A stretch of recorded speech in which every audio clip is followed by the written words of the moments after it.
Since the invention of time and the first stirrings of human memory, one story has been told by all the peoples of the world, over and over again, 100,000 versions of the same story.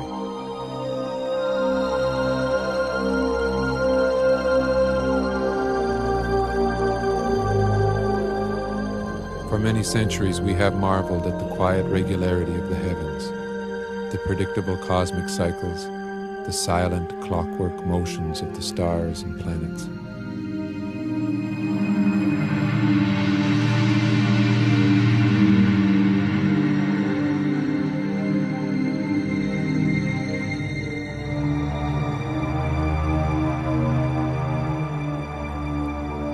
But this first story, the mother and father of all stories, tells of an entirely different time, when the planets were not distant specks of light, a time when the planets towered over the earth, immense, unpredictable, and terrifying.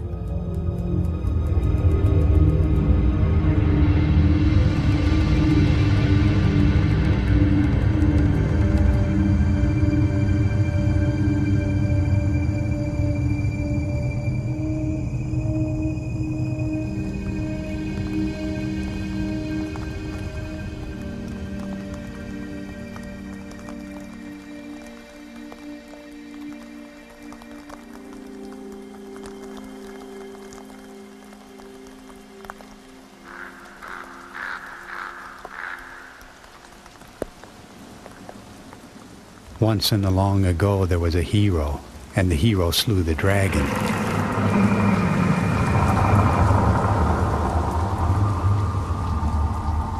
To save the beautiful princess.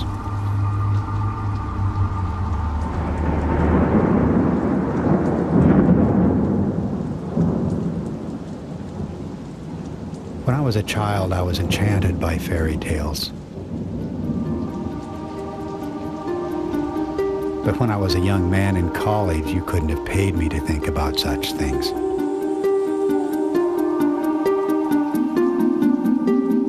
Then I read a book by a man named Emanuel Velikovsky.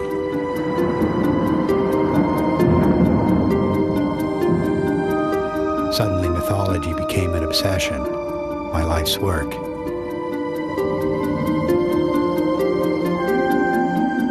Little did I suspect that it would change everything I thought I knew about the history of the world.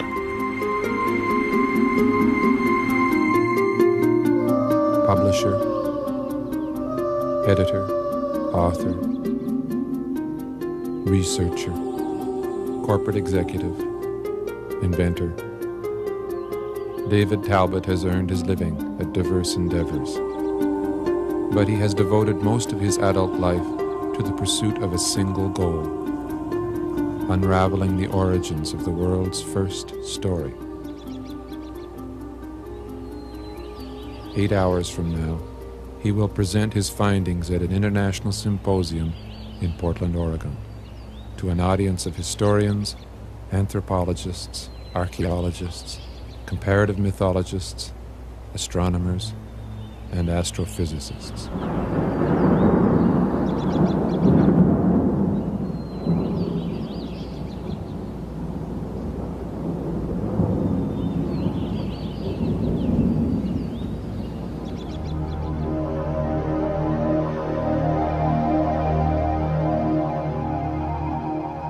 Once in the long ago, heaven was close to the earth, and we lived in the presence of the gods.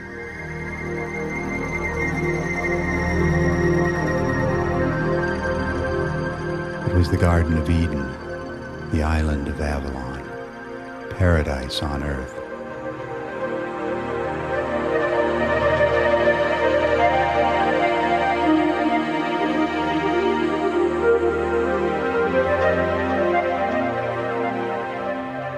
But that was before the sky fell, when the heavens tumbled into chaos and the gods went to war.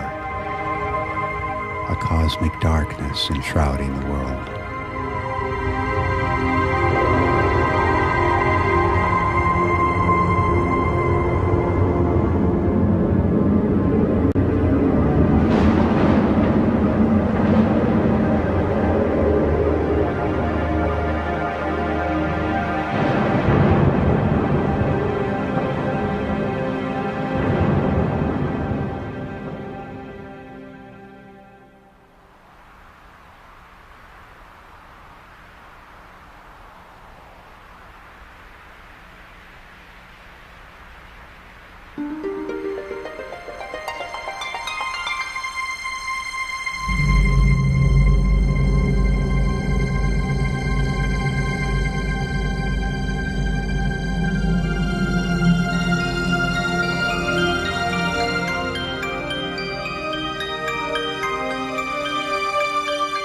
In the galaxy we call the Milky Way, the Earth moves with a small gathering of planets around a single star, our Sun.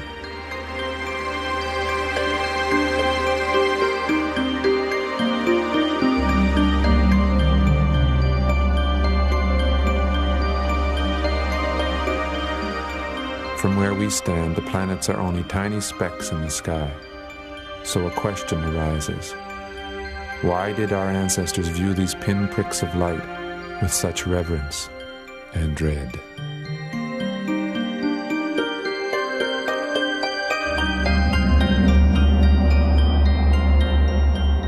We know that the first astronomers remembered the planets as immense powers in the sky, wielding weapons of thunder and fire and stone.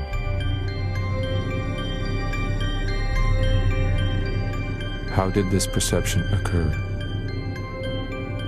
Why did far-flung cultures celebrate the planets as the gods?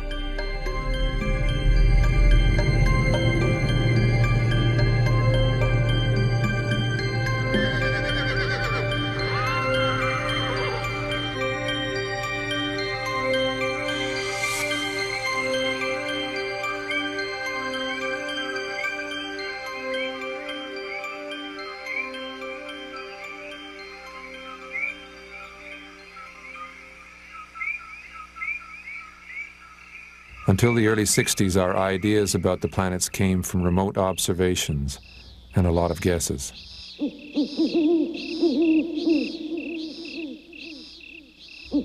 Then the space age arrived.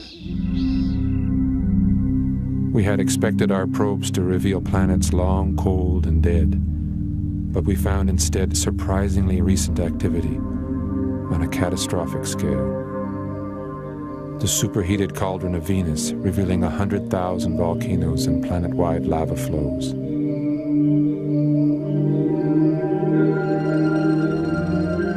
The planet Mars, with continental-scale rifts and chasms, mysteriously stripped of its rivers and oceans.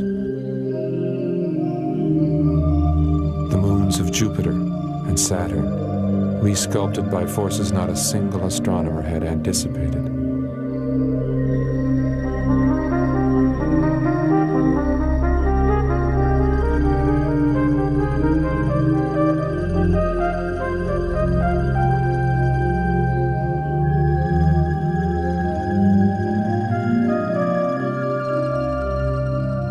What cosmic events left such colossal scars on the distant planets? One possibility is never considered. It is an extraordinary possibility. That the explanation lies in the memories of the first star worshippers.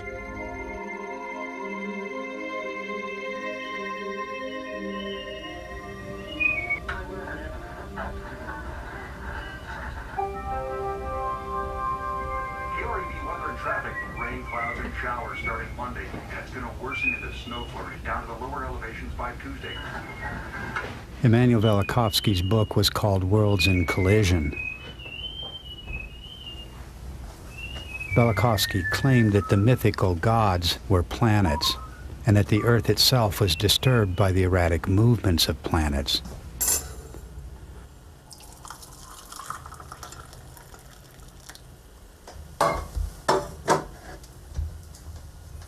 Of course, the scientific establishment had completely dismissed Velikovsky.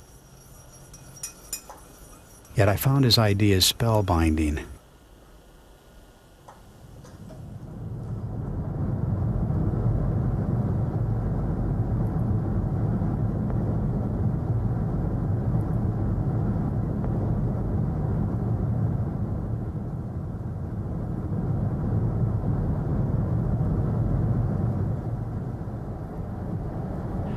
I was a young man and it was an open field. So I decided to investigate these strange theories of planetary catastrophe.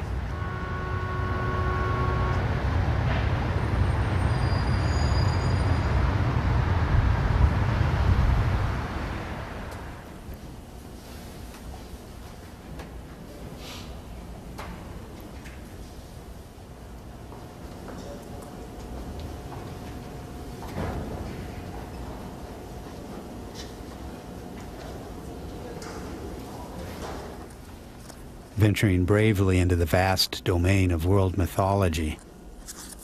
I soon found myself overwhelmed by confusion and disillusionment.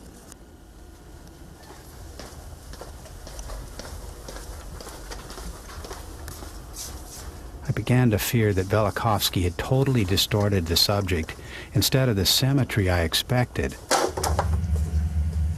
I found an enormous jumble of absurdities.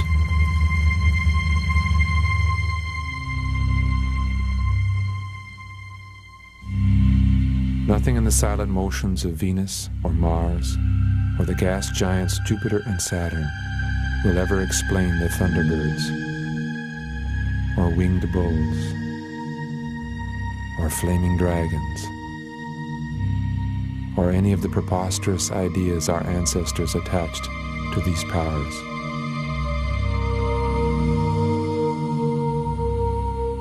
Where is the shining city or temple of heaven, remembered as the home of the gods? Where is the mountain of the gods, the column of fire and light rising to the center of the sky? Where is the great world wheel claimed to have once turned in the sky?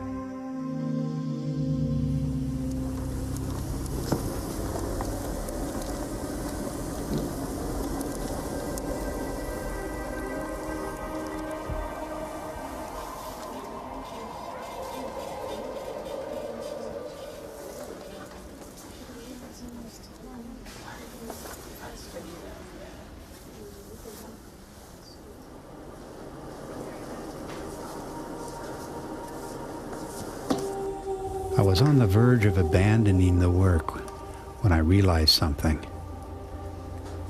Velikovsky had actually discovered a key. The key was recognizing patterns, because patterns imply coherence and connectedness.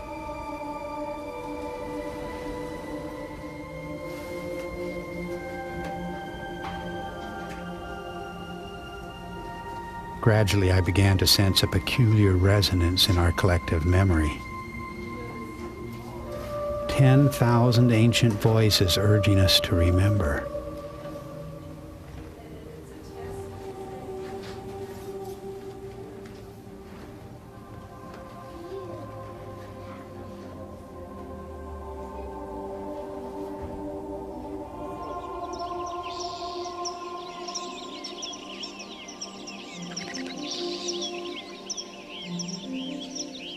How did it happen that widely dispersed cultures preserve such similar stories?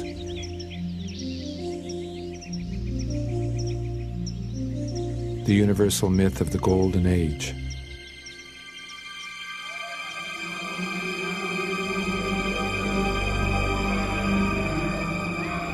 The myth of the hero.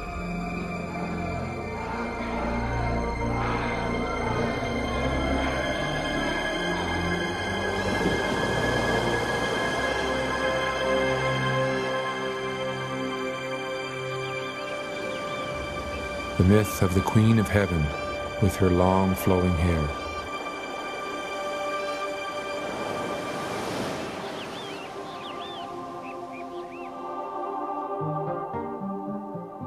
There are 100 universal themes, and all are as old as civilization. But who can say we have truly accounted for any of the mythical archetypes?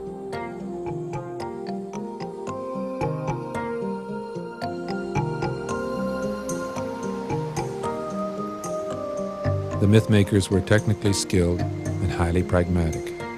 They were the builders of the first civilizations.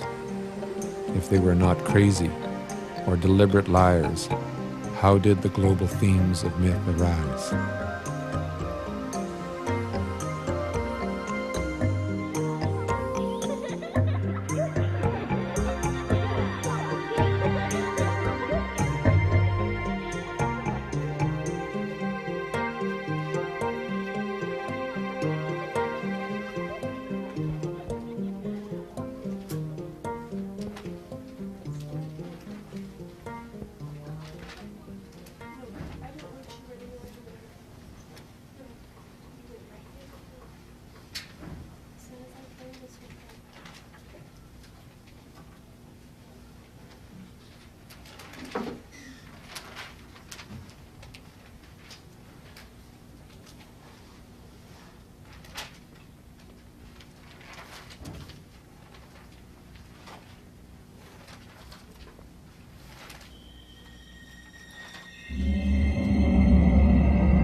stars are set loose, falling into the void.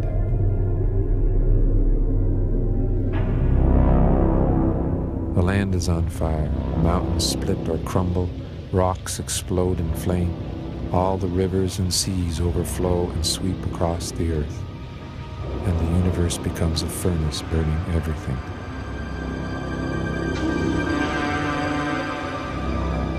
The old Norse poem Völuspá recalls the great catastrophe of Ragnarok, the twilight of the gods. When the terrifying wolf Fenrir, its jaws reaching from heaven to earth, brought forth a brood of howling wolves, and the sun became blood red and vanished, and the world slipped into a winter lasting for years. Icelandic, Aztec, Babylonian, every ancient culture seems to have remembered an event called the end of the world. We too remember the great catastrophe, but without realizing it. Around the globe, we celebrate the new year with the most peculiar customs, with the beating of drums, blaring horns, exploding fireworks. We celebrate this occasion with barely a twinge of anxiety. This was not the way earlier peoples remembered the occasion.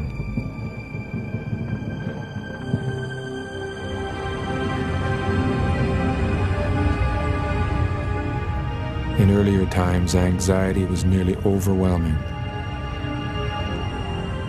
because these cultures were much, much closer to the traumatic events relived in the New Year rituals, the most terrifying events in the history of man. Doomsday.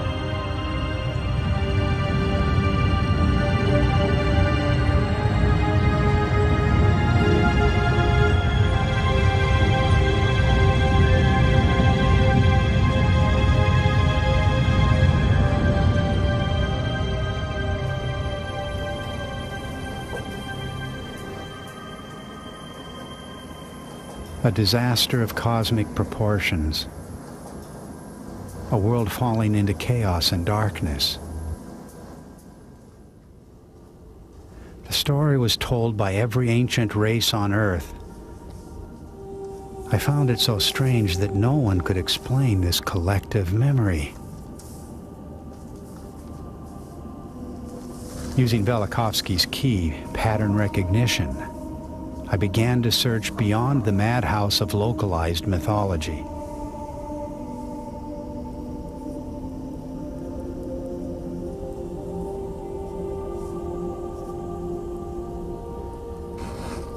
I concentrated on the global themes of myth, the substructure, the archetypes.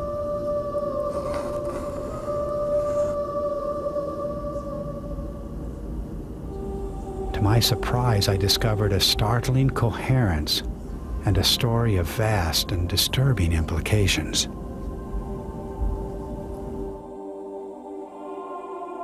In the catastrophe of Ragnarok, the gargantuan serpent Midgard thrashes about in the sky, his fiery venom filling heaven and earth.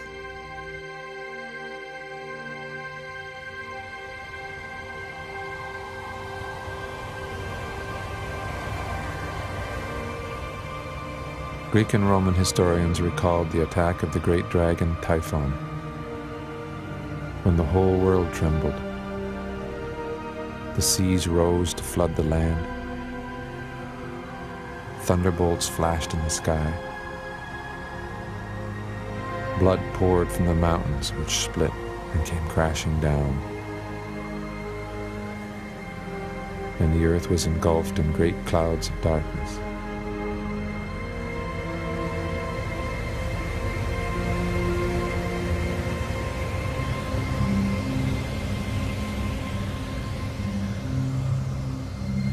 But the dragon is a biologically impossible monster. So what did the ancient chronicles mean by a dragon moving among the stars and disturbing the planets?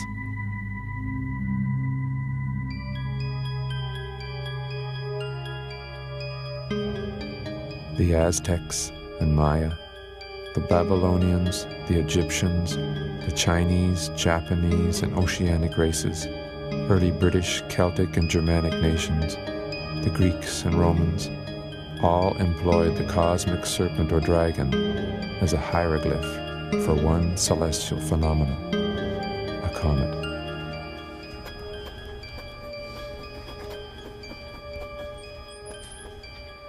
In ancient astronomies, the dragon and the comet carry the same meaning. They mean the end of the world, cosmic night, doomsday.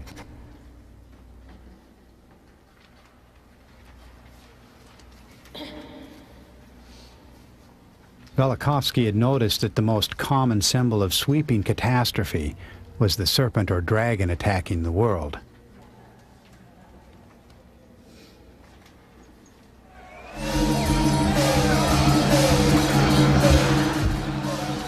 I discovered that from one culture to another, many different hieroglyphs for the comet are attached to the serpent or dragon.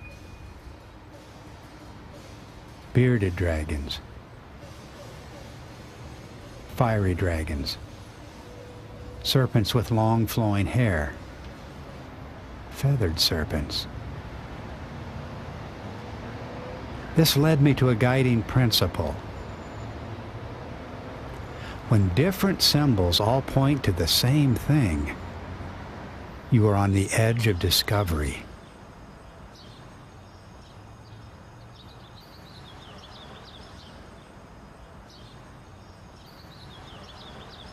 But if the dragon meant the comet, and the comet meant doomsday, what about the other characters in our fairy tale? What about the hero? What about the beautiful princess?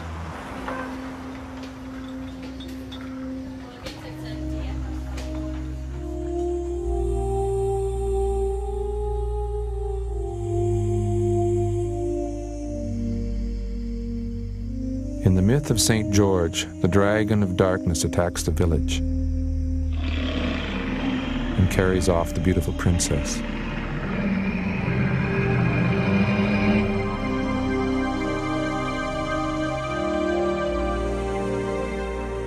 Then along comes the hero, St. George, who vanquishes the dragon and frees the princess. But in the earlier versions of this story, the dragon is the terrible aspect of the princess herself.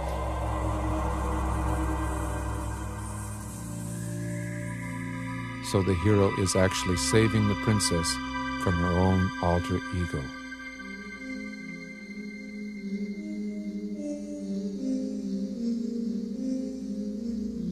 In the later versions, the innocent princesses and fair maidens are often victimized by an ugly witch.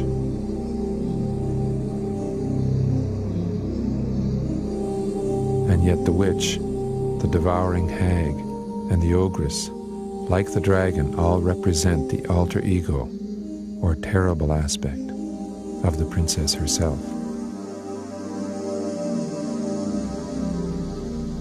And while the witch may soar across the sky with disheveled or flaming hair, she also takes the form of a serpent or fire-breathing dragon when she grows wrathful.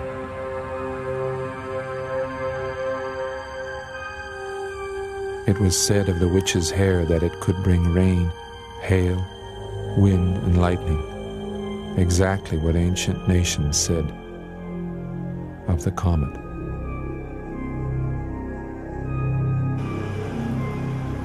So too the witch's broom. From Europe to Asia, the clump of grass or straw or feathers, the primitive broom or whisk, was an acknowledged symbol of the comet.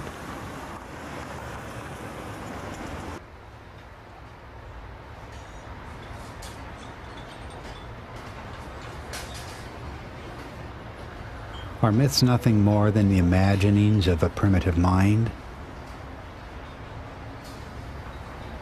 Or are they sophisticated metaphors for the human psyche? I was beginning to sense that the myths were actually disguised descriptions of extraordinary natural events. But what events? The doomsday comet and the beautiful princess.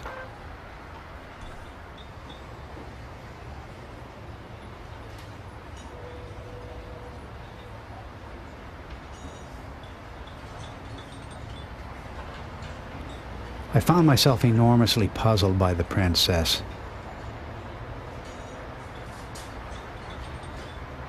She seemed such an unlikely symbol for a world-threatening comet.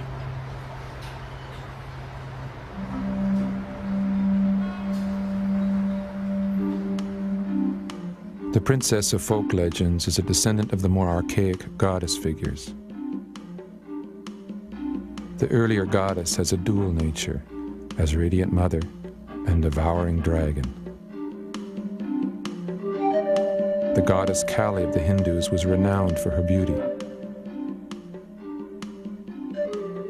But in her terrible aspect, her long disheveled tresses stretched across the heavens, blackening the sky, sweeping away the sun and the stars. We encounter surprisingly similar images in the goddess Coatlicue of the Aztecs, the Sumerian Inanna, Egyptian Hathor, Canaanite Astarte, Greek Gorgon,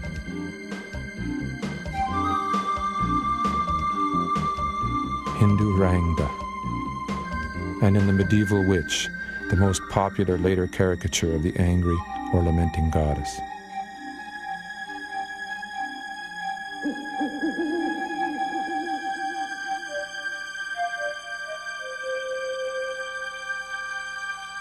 Was the terrible goddess a spectacular, fear-inspiring cometary stream? Our word for comet comes from the Greek word coma,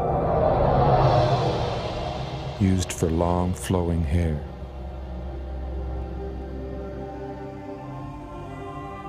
The torch, the flame, streamers, streaming feathers, various symbols of brooms, whisks, and flails. Around the world, these images signify both the angry goddess and the doomsday comet.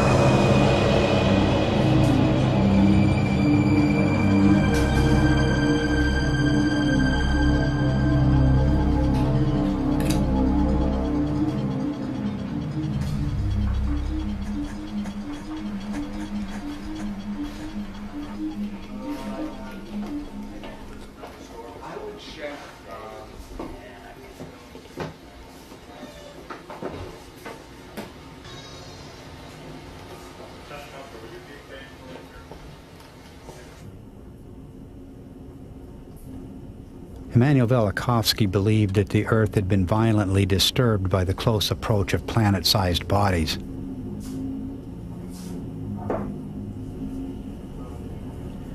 He suggested that the doomsday comet was in fact an errant planet.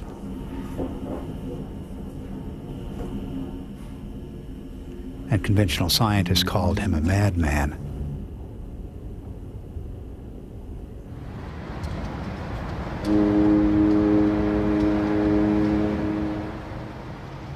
So I was venturing into dangerous territory.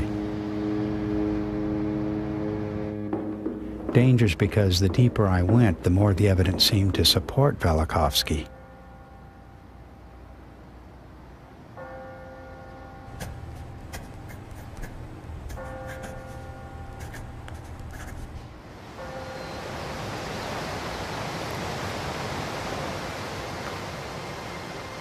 The land of Sumer, a cradle of civilization in ancient Mesopotamia.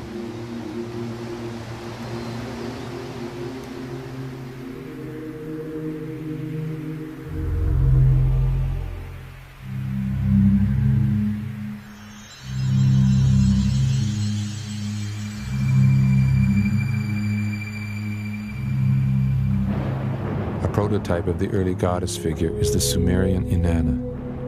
The texts describe her as a great dragon called the pure torch that flares in the sky. Inanna herself declares, "I was the blazing, the brilliant fire. I was the fire whose flame and sparks rained down on the rebel land. I was the conflagration which shone forth in the heavens when the heavens shook and the earth trembled and quaked."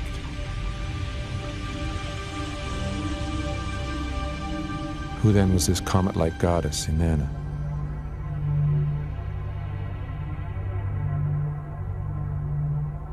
For the very first astronomers of ancient Mesopotamia, the goddess Inanna is not an unknown cometary intruder. She is a planet.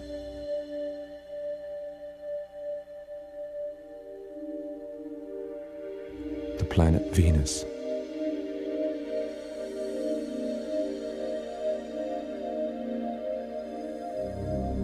In later Babylonian astronomy, the planet Venus was still remembered as the lamenting star. It was called the witch star.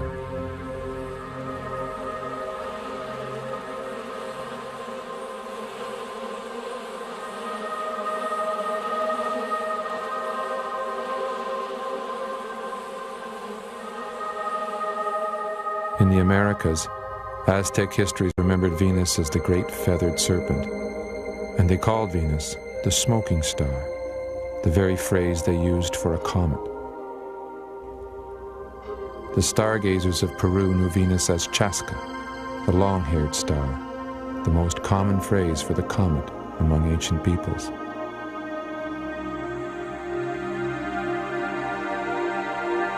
But the goddess wore two faces. Before she acquired her terrible aspect, she shone in the sky with awe-inspiring beauty.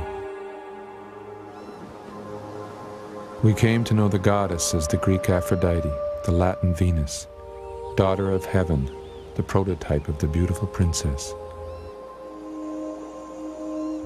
One of her names was Aphrodite Kumeathel, the long-haired or fiery-haired Aphrodite. In the language of ancient astronomy, Aphrodite Kumeathel means the comet Venus. The Greeks and Romans shared the tradition of an archetypal comet of extraordinary beauty, radiating its hair in all directions. This was the Roman portrait of that comet, a symbol of celestial power and glory. Its name was the Star of Venus. So we're not just dealing here with princesses and angry goddesses and serpent dragons that turn out to be the doomsday comet. We are confronting the mythical parent of comets, a comet inspiring both veneration and dread, a comet that turns out to be a planet, Venus. For evidence, Velikovsky had cited ancient records around the world, a completely discredited source in popular scientific opinion. Yet I too was finding such an amazing continuity in these same ancient records. And if ancient testimony counts as evidence, then all of the mythical archetypes will cry out for recognition, not just the princess, but the hero as well. In the St. George story, there is the dragon and there is the princess. Then there is St. George himself. If the princess originally meant the planet Venus, who then was St. George? From North America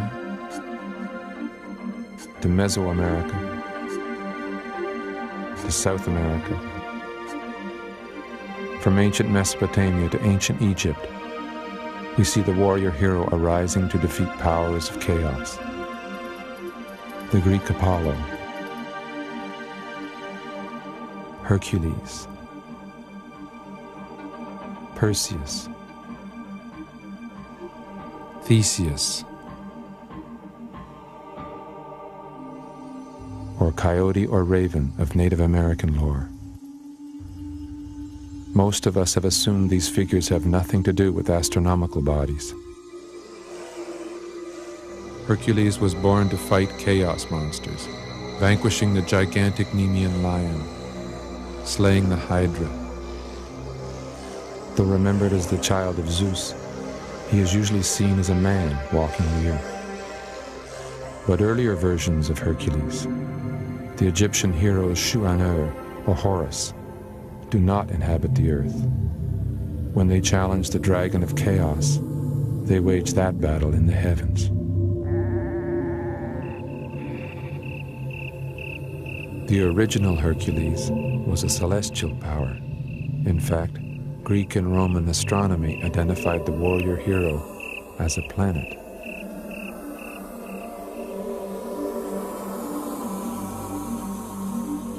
The planet Mars.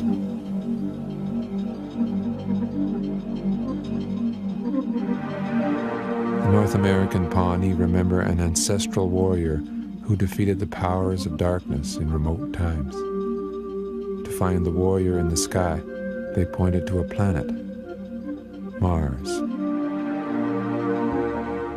The Aborigines of Australia did the same. So too the Chinese,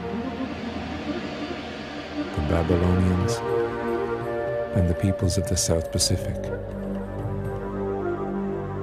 Wherever we find the doomsday theme, we find the chaos monster, the angry or lamenting goddess Venus, but also the warrior hero, the planet Mars. What conceivable events could have led to this universal memory?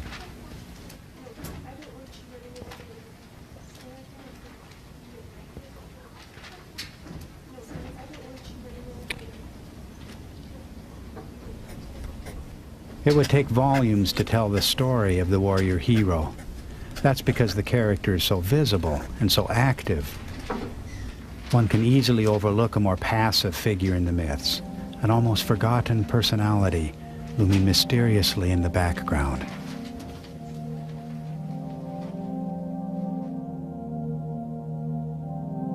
A worldwide tradition says that before a king ever ruled on earth, a prototype of kings arose in heaven. Father of kings, model of the good king, the universal monarch. The Aztec Quetzalcoatl, the Egyptian Ra, the Hindu Brahma. Every culture had its own universal monarch.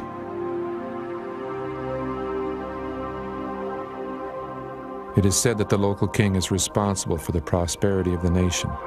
In the reign of a good king, the earth flowers abundantly. Why is this? It is because the universal monarch, who set the standards of kingship, brought forth a remarkable condition in primeval times, an epoch called the Golden Age.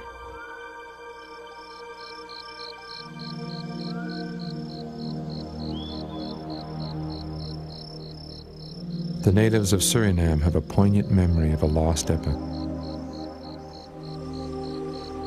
In a time long past, so long past that even the grandmothers of our grandmothers were not yet born, the trees were forever in fruit, the animals lived in perfect harmony, and the little agouti played fearlessly with the beard of the jaguar.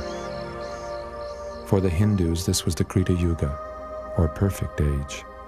The Iranians call it the age of the brilliant Yima. The Chinese, the age of perfect virtue. The Danish, peace of Frodi. It was paradise, the Garden of Eden.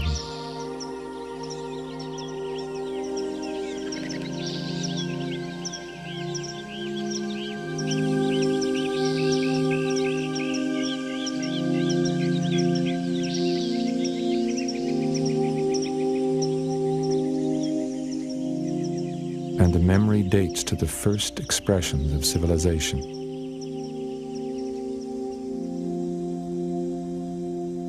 In the great myths of the world, there is no golden age without a founding king. There is no founding king without a golden age.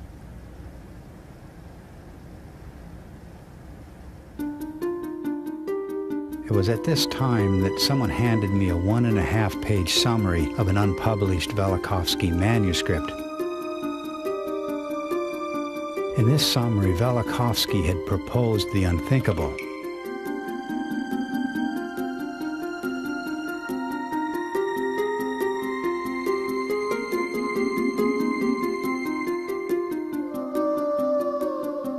He said that during the mythical Golden Age, the Earth may have been a satellite of another planet, a gas giant.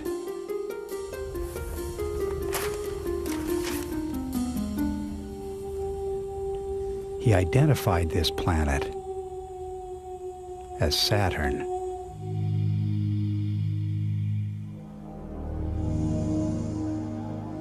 According to ancient Greek poets, philosophers, and historians, the present age is just a shadow of the former epoch called the Golden Age of Kronos. But who was this ancient god, Kronos? All Greek astronomical traditions agreed that Kronos was the planet Saturn.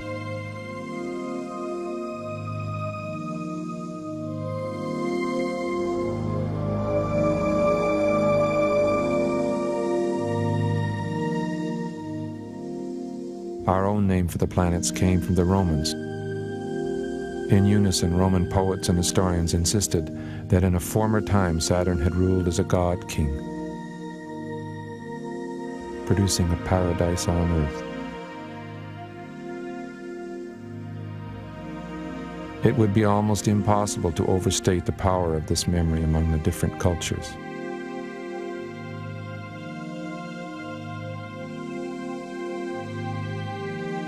For the Babylonians, the Hebrews, and the Greeks, the most sacred day of the week was the Sabbath, a ritual remembrance of the lost epoch.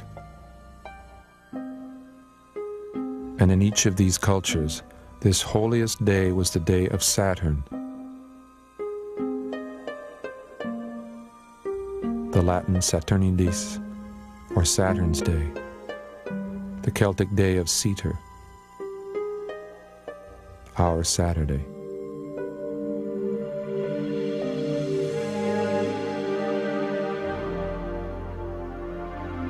But the Golden Age did not last. In the myths of Quetzalcoatl, of Ra, and of An, of Kronos and of Saturn, the Golden Age does not just come to an end. It ends violently.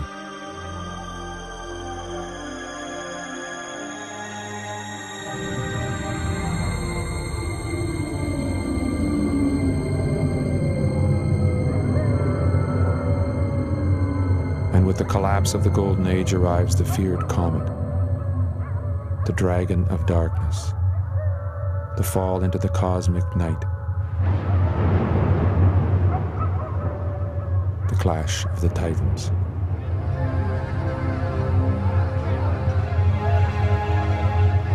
All of the symbols of doomsday.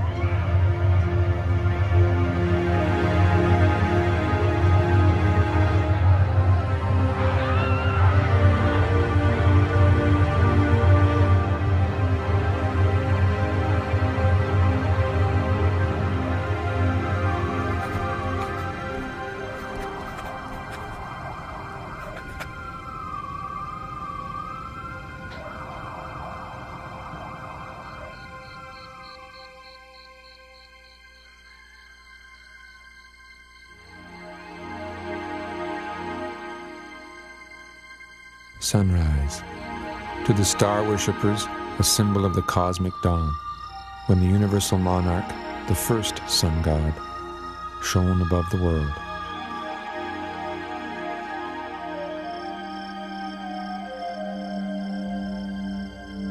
The ancient Greeks called their sun god Helios. We assume they were referring to the sun we know, the sun that rises in the east and sets in the west. But in the earliest Greek manuscripts, Helios was the name of the planet Saturn. And the Greeks were not alone. The Babylonian Shamash, always translated as sun, was identified as Saturn. So also the Egyptian Ra, the Hindu Surya, the Latin Sol.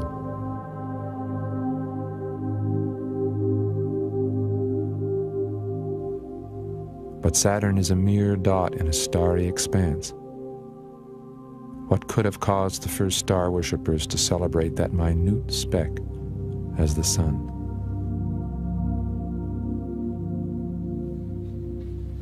Velikovsky talked about a confusion between Saturn and the sun in the ancient languages. I came to realize it was not a matter of confusion.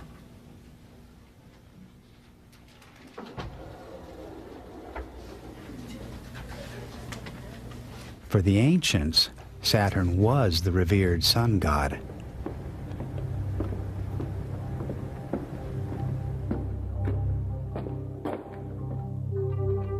Every day our sun rises in the east and sets in the west. But the archaic sun god Saturn did not rise or set. It did not move. Egyptian texts say of the sun god Atum or Ra, the great god lives fixed in the middle of the sky.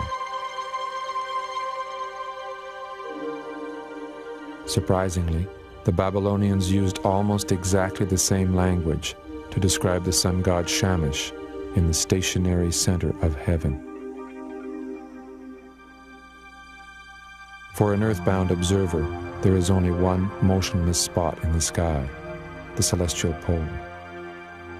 The stars we see are actually cutting a circle around the polar axis, close to the star Polaris. Of course, nothing would seem more irrational than an ancient sun god at this location. And yet, throughout the Near East, the universal monarch appears as a central sun called the axis and the pole of the world. To the Hindus, the sun god Surya occupied the place of supreme rest, the motionless site. So too the Greek Helios and the Aztec Quetzalcoatl. In their earliest expressions, these figures occupy the stationary cosmic center. There is an astonishing unity to this global tradition. Ancient Iranian astronomers identified the pole as Saturn's home, and so did the Neoplatonists of Greece. Roman poets remembered Saturn as the steadfast star, and Chinese astronomers recalled that, in the beginning, Saturn was the arch premier at the celestial pole.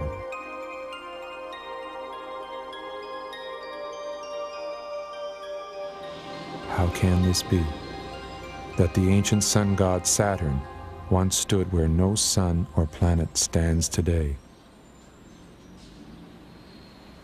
By the summer of 1972, I had gathered together all of these fascinating pieces. I could see obvious patterns, but the larger picture continued to elude me. I became fixated on one strange idea, an idea endlessly repeated in pictographs and symbols around the globe, a great crescent in the sky. Scholars have always assumed it meant the moon, but the crescent in the pictographs does not behave like the moon. On every continent, archaeologists have uncovered curious drawings of an archaic sun. They do not look like our sun, yet they are strangely similar. And most mysterious of all is the great crescent encircling the sphere of this enigmatic sun. Early Egyptian drawings place crescent horns on the sun god Ra.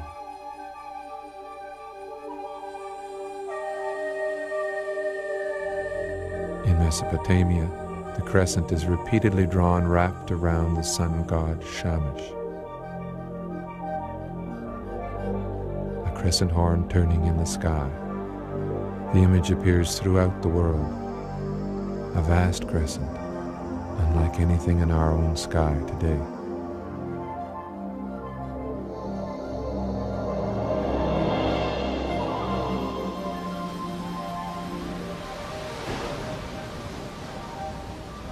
Labor Day weekend, I took my family to the coast. The wind was blowing hard and the water was rough.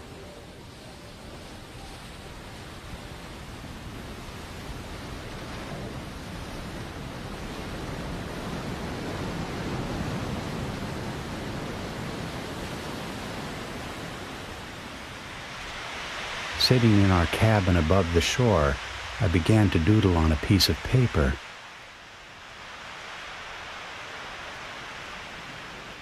Late in the day, the wind died down. Everything was very still.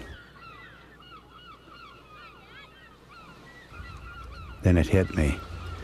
The only way you can produce a crescent with the behavior I was observing would be to place a large body at the celestial pole, exactly where the ancient astronomers had placed the gas giant Saturn.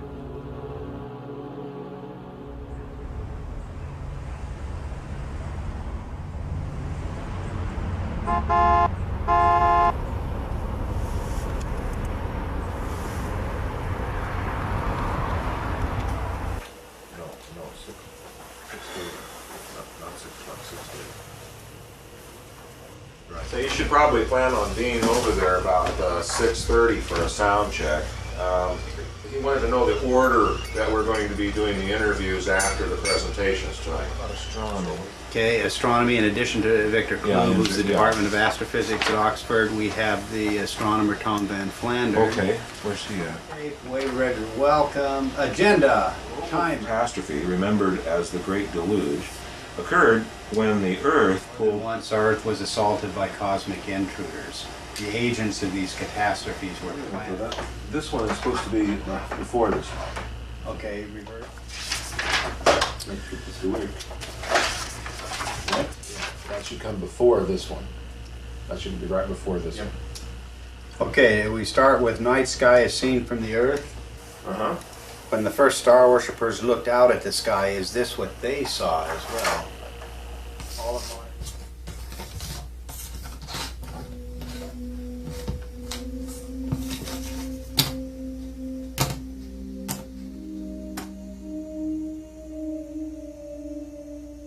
The revolving crescent helped me to realize something. Ancient myths and symbols don't answer to our world.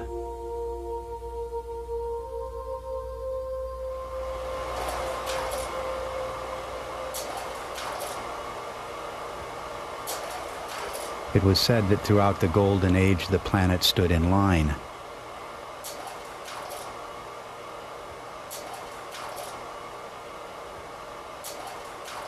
We see the hero bringing forth a cosmic pillar or world mountain.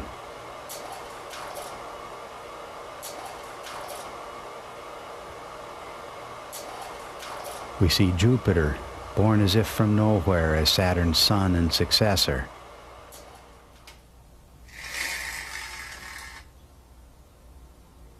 Not one original theme of myth will be explained by anything occurring in nature today.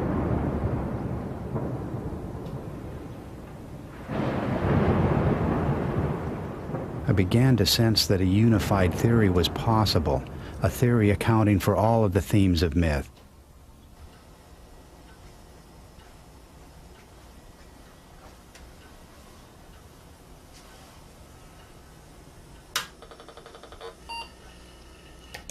But it would require that I allow for the unthinkable, the proposition that the Earth was once part of an entirely different planetary arrangement.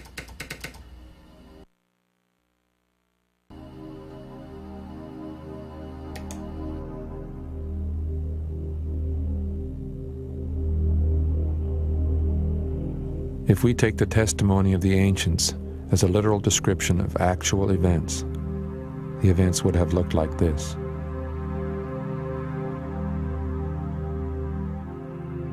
The Earth moved in a congregation of planets appearing as immense forms in the sky. Saturn was seen as a huge, stationary body at the celestial pole. Venus appeared squarely in the center of Saturn, and Mars appeared inside of Venus. Jupiter was there also, but hidden by Saturn. The entire system moved through a diffuse cloud of gas, illuminated by our sun. On Earth, this meant that there was no clear distinction of day and night. At an early juncture, gaseous material or dust stretched from Venus towards Saturn.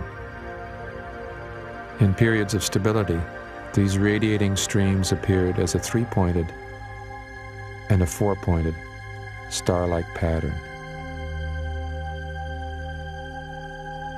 Over time, the surrounding cloud dissipated, a more clearly defined cycle of day and night began.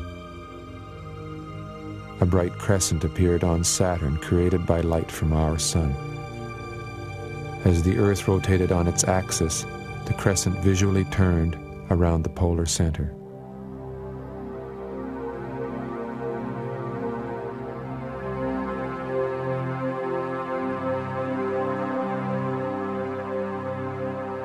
The smaller planet Mars was progressively destabilized and appeared to descend from its central position as it moved closer to the Earth.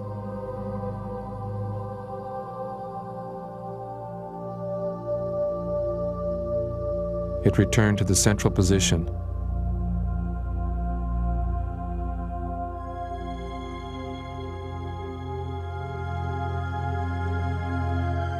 then descended still further, growing larger with each descent.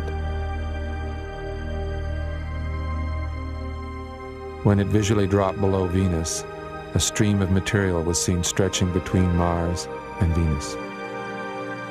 As it continued to descend, gas and dust began to extend towards Earth. Lateral displacements of both Venus and Mars occurred.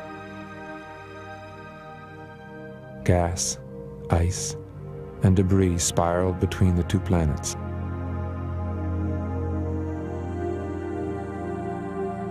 Eventually, the spiraling material gathered into a band encircling Venus.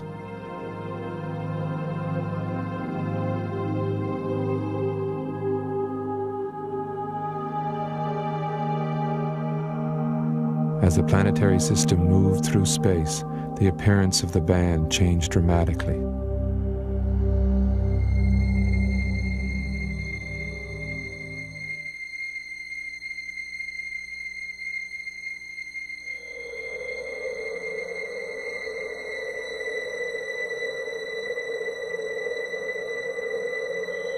The vertical movements of Mars continued.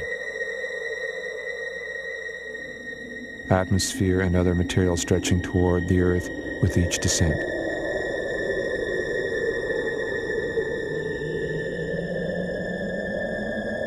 Eventually, this material reached the Earth with disastrous effects.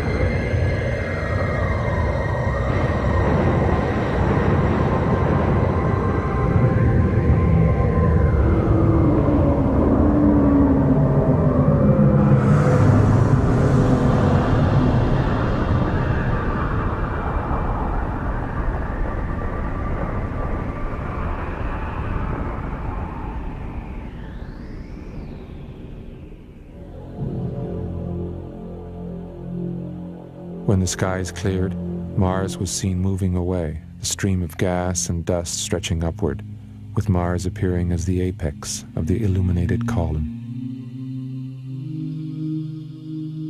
The band encircling Venus gradually opened.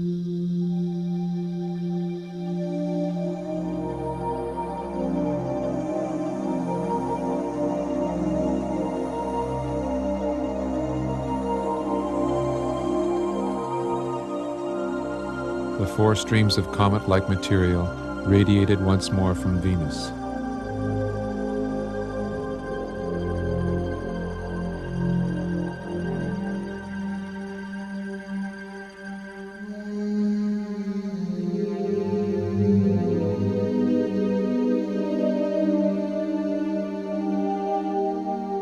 And material stretching from Mars to Earth retreated up the polar axis.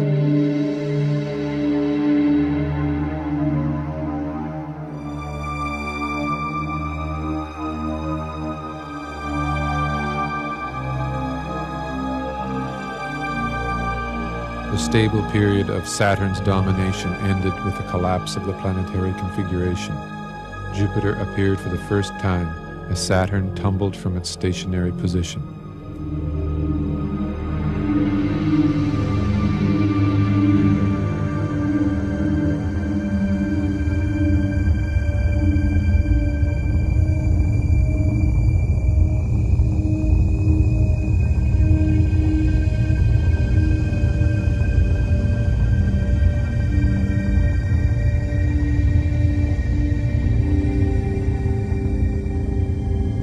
These events were followed by a period of great confusion and upheaval.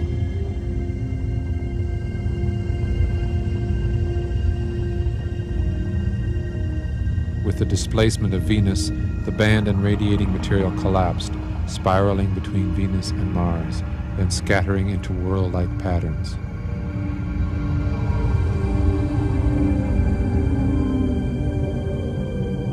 There was a temporary renewal of the configuration, now visually dominated by Jupiter.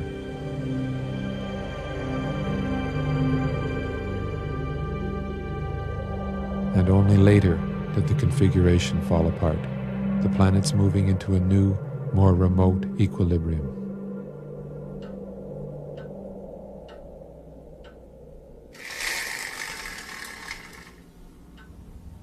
Though nothing could now shake my conviction in the historical argument, I could not defend it in terms acceptable to science.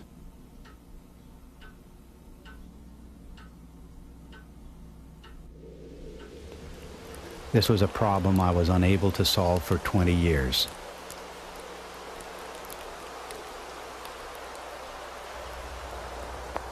Eventually, I despaired of ever finding a solution. So in 1991, I quit. I sold my entire library, abdicating my life's work.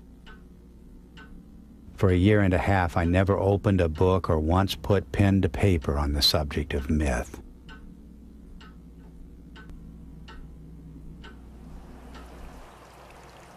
Then one day I received a phone call from a stranger.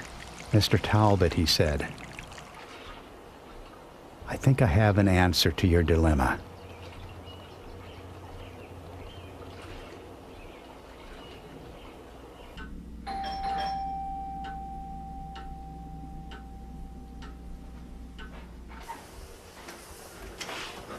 How are you, sir? Good seeing you again. You Hi. bet. Bob Grubaugh, a specialist in orbital mechanics, had developed a physical model supporting the thesis. It wasn't a complete answer, but it gave me confidence that the dynamical issues could be resolved. A few months later, I was back at work. From outer space and approach the Earth. And then this is the segment where we come down on these pyramids. Yes, we've got. The present arrangement of the solar system from the Sun outward includes 9 planets. First Mercury, then Venus, Earth, and Mars, Jupiter,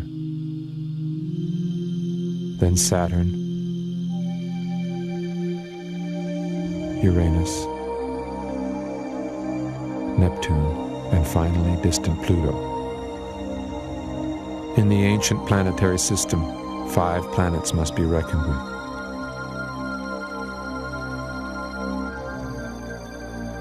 Jupiter, Saturn, Venus, Mars, Earth.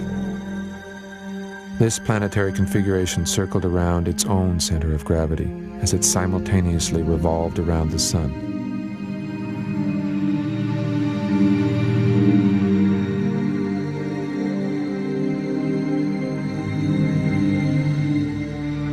The planets were extremely close together, interacting with each other gravitationally. In this collinear system, the planets stayed in line.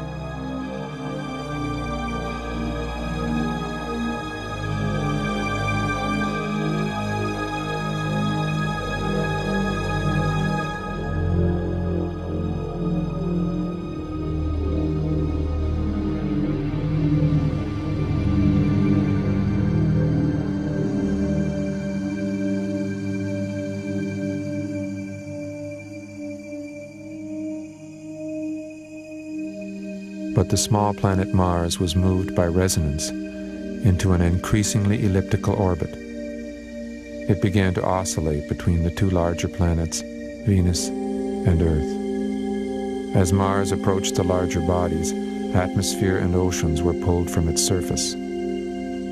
Clouds of water, gas, and dust scattered into the surrounding space, then were pulled and stretched between the planets. the alignment grew progressively more unstable, leading to displacement of Venus, Mars, and presumably the Earth. Eventually, the result was a complete unraveling of the alignment, a dismemberment of the configuration.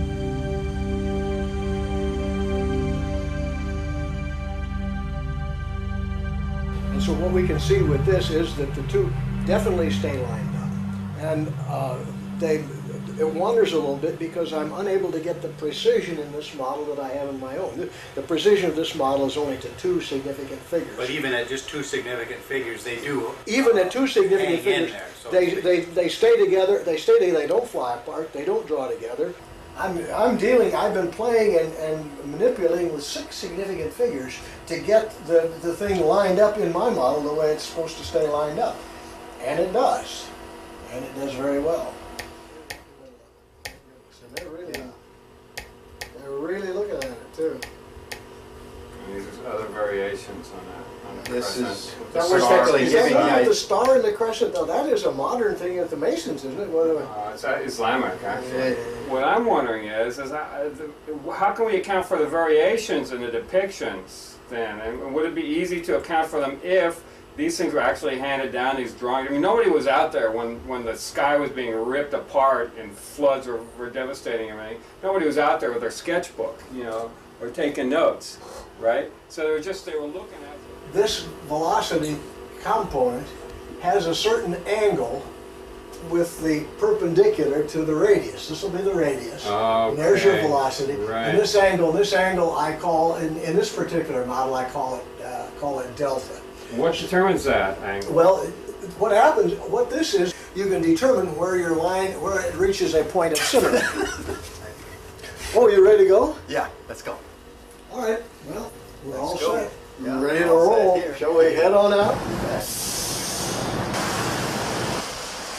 One of the great intellectual surprises of this century will be the discovery that myth is our key to remembering.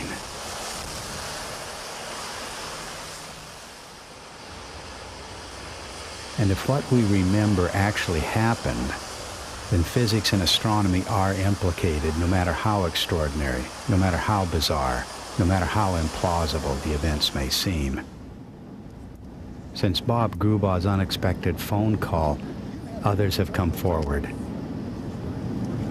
The professor of mathematics and astronomy, Robert Bass, has shown how tidal friction, though very small, adds a stabilizing influence to a collinear configuration. And the physicist Robert Driscoll has added the principle of electromagnetism to Grubau's model, bringing the planets closer together. Is a comment that I got from Bob Driscoll, which says that when you have these planets lined up, circling the sun, there is no rotation of the line relative to inertial space. Yeah. And so I think it's very... All right, the next speaker is David Talbot. To introduce him in short scope, he is the editor of a book called The Saturn Myth, which has provided an invaluable amount of data for almost everyone working in the field. He is also the founder of the journal Aeon and one of its major contributors, and he is one of the chief proponents of a When ancient man looked out at the night sky, is this essentially what he saw? Is it possible that just a few thousand years ago, the sky was filled with forms that towered over ancient man? The myths begin with the timeless epoch before the fall, before time-keeping references, before seasons, before the cycle of day and night. It is the golden age, the age of the great planetary conjunction. In the beginning there was the universal monarch, the firmly seated God, the motionless sun.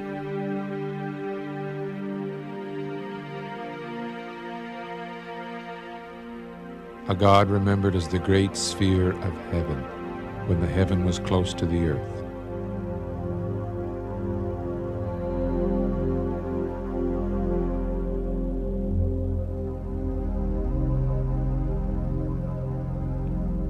The universal monarch possessed a luminous eye, heart, and soul, the mother goddess, Venus, daughter and spouse of the universal monarch.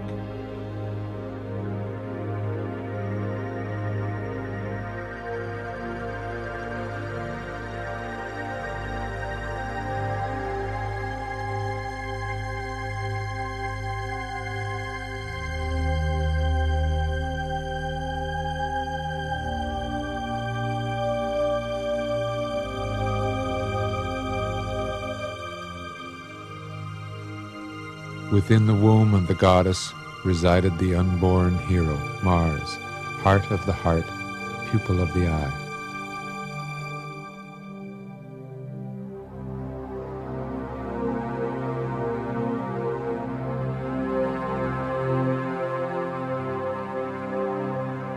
The goddess was the great star, radiating its comet-like hair in all directions, the celestial prototype of the beautiful princess.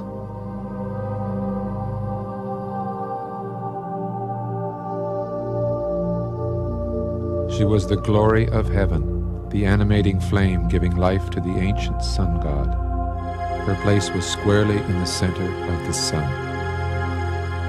This produced the great wheel of the sun, with the goddess as the nave and the hero as the axle.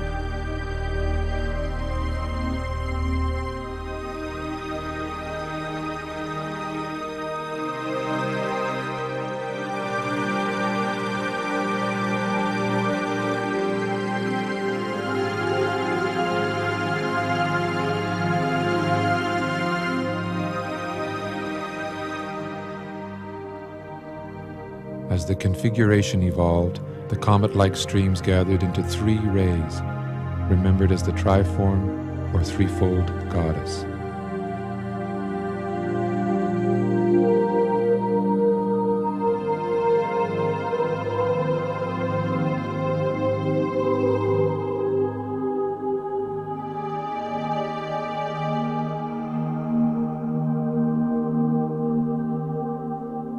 Later, this same comet-like material presented 4 streamers or rays, giving the wheel its 4 spokes, 4 luminous winds, 4 life-bearing streams, 4 flaming arrows launched into the 4 directions, and the 4 pillars of heaven.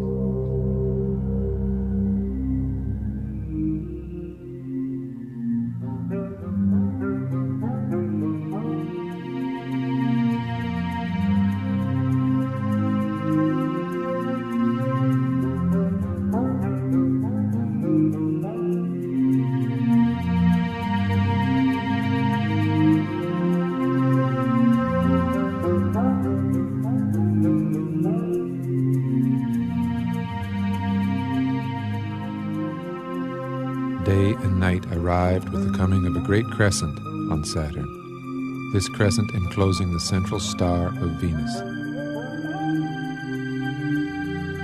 Saturn's crescent horns provided the celestial timepiece for the daily cycle, fading against a brightening sky as they rose to the right.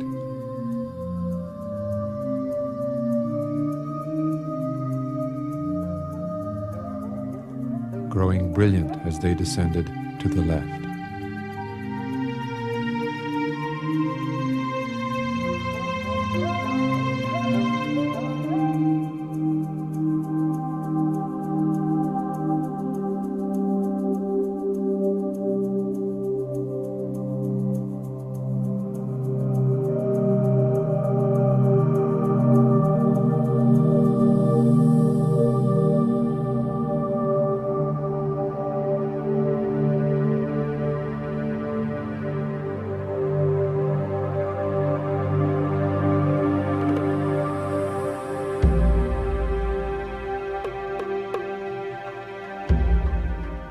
The hero was born from the womb of the mother goddess and wore the goddess as a conical crown.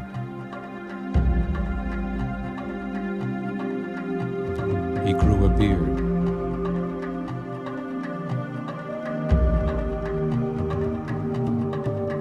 His tongue protruded.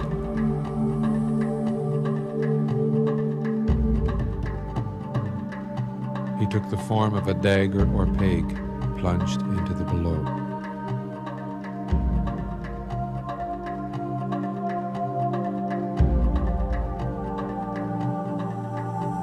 The hero consorted with the goddess, re-entering the goddess womb as the impregnating seed, then emerging again in a new incarnation, as both the goddess and the hero broke away from their original axial positions.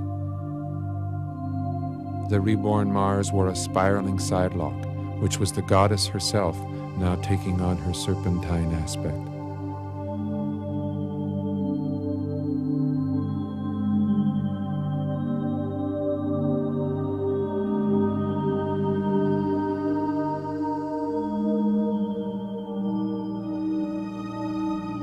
Hero and goddess engaged in a spiraling dance about the cosmic center.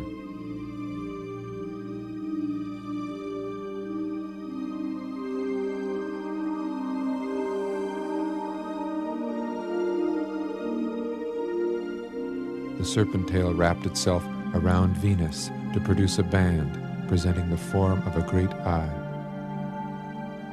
so that in its re-entry, Mars became the pupil, or the red apple, of the eye.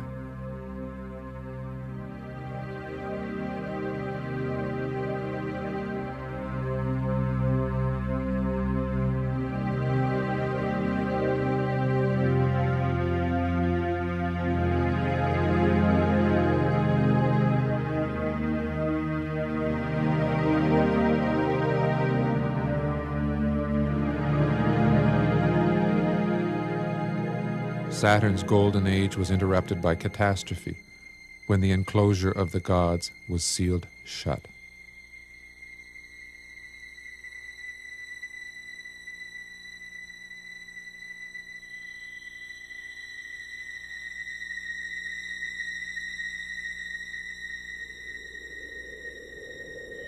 The descent of the hero in his dark aspect brought overwhelming clouds and darkness.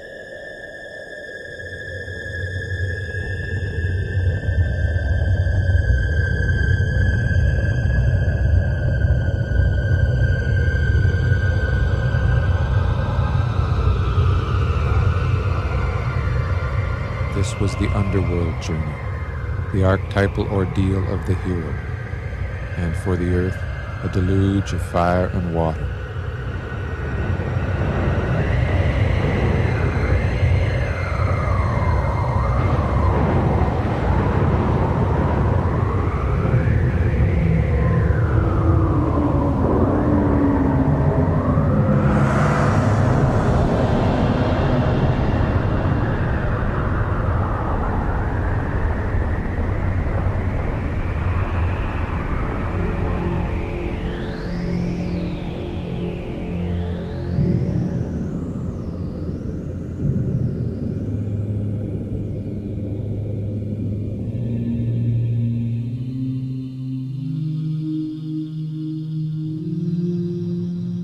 Then Mars rose out of the waters of the deep to produce the world mountain.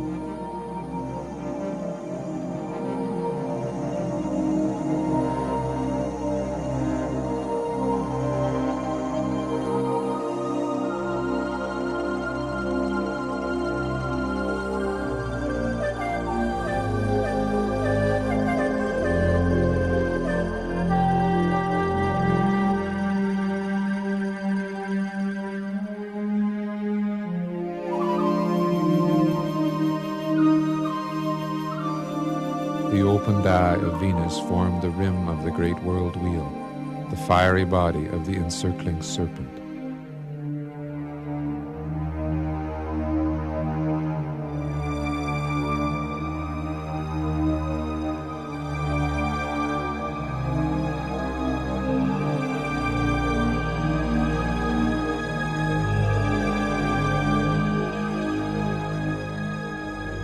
Watered by the four rivers, this was the land of the gods, resting on the summit of the world mountain, a bright crescent forming the horned peak.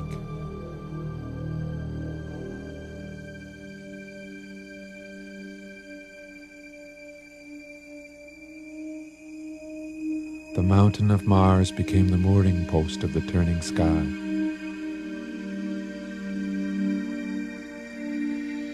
The column of wind or water rising along the world axis.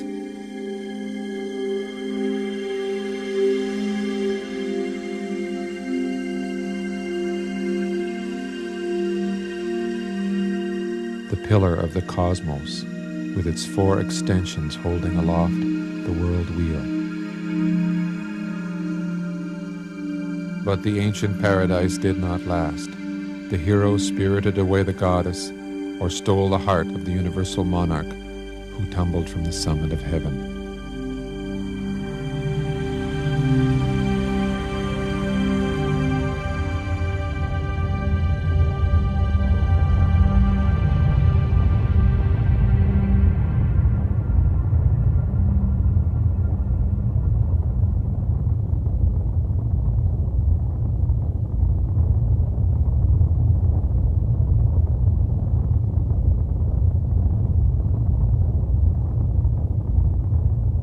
The Golden Age gave way to the cosmic night, when the hordes of chaos were set loose and the doomsday dragon moved about in the sky, a monster created by the twisting forms of Venus and Mars.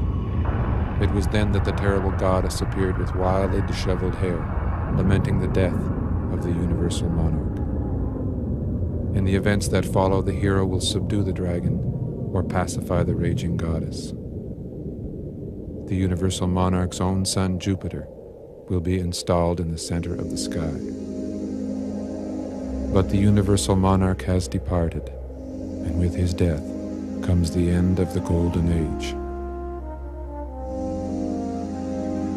All that remain are fragments of a collective memory, and hidden deep in the human psyche, a sense of something irrevocably lost, and yet eternally yearned for.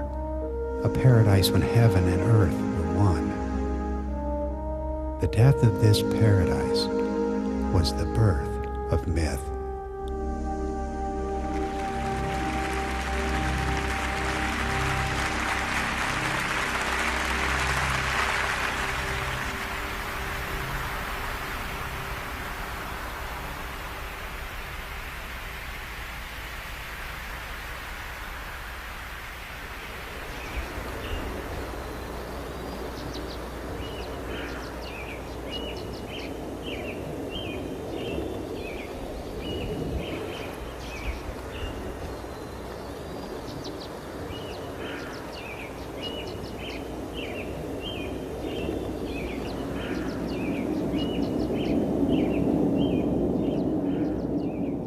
For several decades now, our probes have explored the heavens, returning messages that challenge our long-held assumptions. Where we expected answers, we found mysterious contradictions. But our expectations were based on an intellectual fiction, the idea of the uneventful solar system.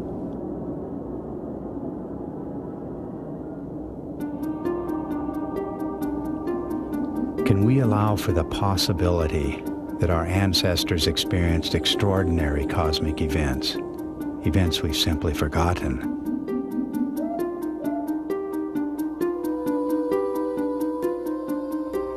If we allow this idea, even as a possibility, we are inviting a revolution. One discovery will lead inexorably to another, and our entire perspective on the past and the future will be forever changed.